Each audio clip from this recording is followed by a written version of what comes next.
this is a grammar video for you today, and today I'm telling you about prepositions of time. We will start with basic time prepositions. There are 3 of them. It's at, on, and in. So I can't say that there is very clear system to how to use them, but there is one principle you could try to follow, and I will tell you about it right now. So they can be ordered, okay, depending on the time period, on how long the time period they are describing. So at will be the shortest preposition. So we start our movement here. They will be in the middle, and in will be something like the longest one, because it shows the periods which are lasting. Okay, but let's have a look at the examples and to understand this principle right now. So at works with points. You know the word point, yeah? So this is the point. So very short, just 1 sec, just 1 moment. That's why the typical phrase here is at the moment, okay? And use it when you want to remember about the preposition at. So we tell the time with the help of it. So at 6 p.m., just 1 minute, yeah, it will finish in a minute. It is 3:30, at 3:30, okay, at 7:45. So the moments, at the moment, okay.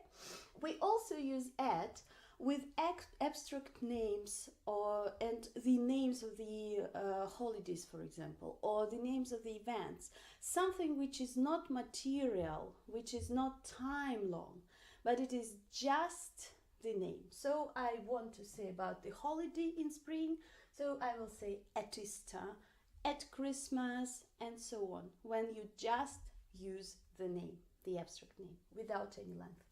And 2 phrases which are exceptions, you need to remember them, because they are not about the point. At night, which is long, yeah? At the weekend, which is 2 days, but in British English we use it like that. At night, at the weekend. In American language it's also possible to say on the weekend, but in British, I speak British, so at the weekend. Just remember those 2 phrases. It's just 2 exceptions to it. It's not much, I believe. Okay, so going further, something longer, something which is as long as 1 day, okay, a day. So on will be always responsible for all the phrases which contain this word day. So I use it with days of week, on Monday, on Tuesday, on Wednesday, on Friday, whatever, with the dates, because it's 1 day. September the 3rd, it's 1 day, so on September the 3rd, on the 3rd of September. Okay, and with any phrase which has this word day. So birthday, okay? On Easter day, I start using the word day and it appears here. So on Easter day, on Christmas day. And again, I said it was at night, but when I say on Friday night, I have this word day here, and now the preposition is on. Okay, so day is very powerful. Every time you have it, or it's 1 day long, okay, you will use preposition on. They are connected. And the next one is in. As I already said, in is responsible for periods, something which lasts, okay?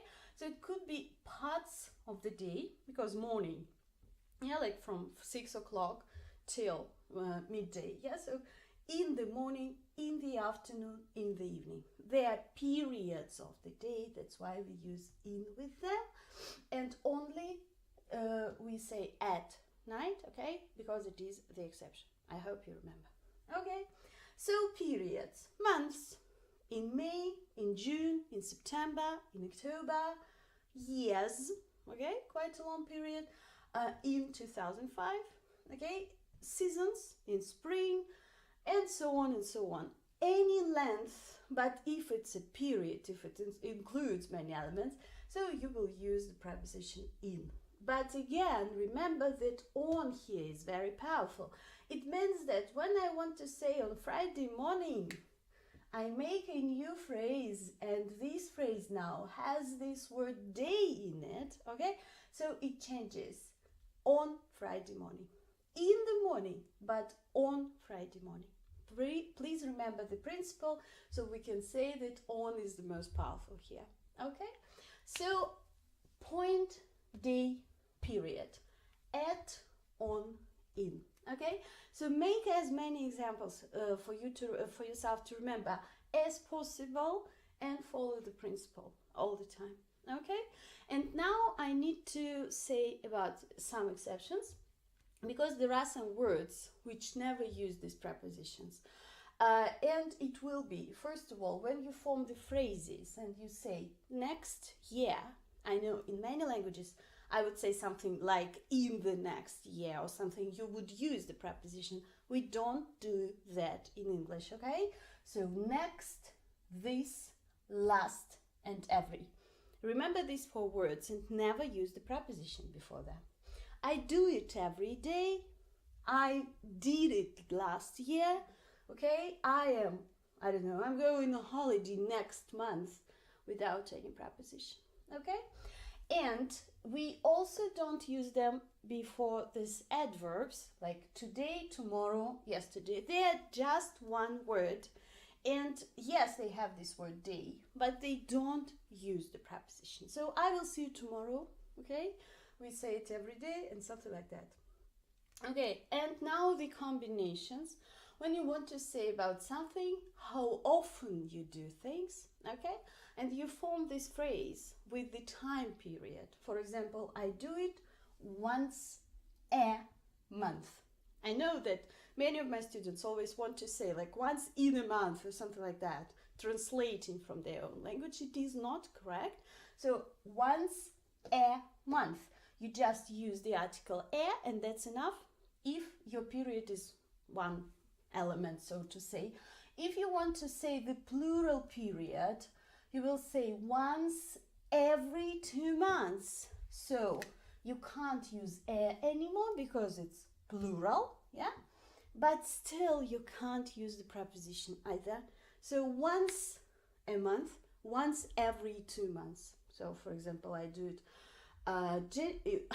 in January, in March, okay, and next in May. So I do it once every 2 months.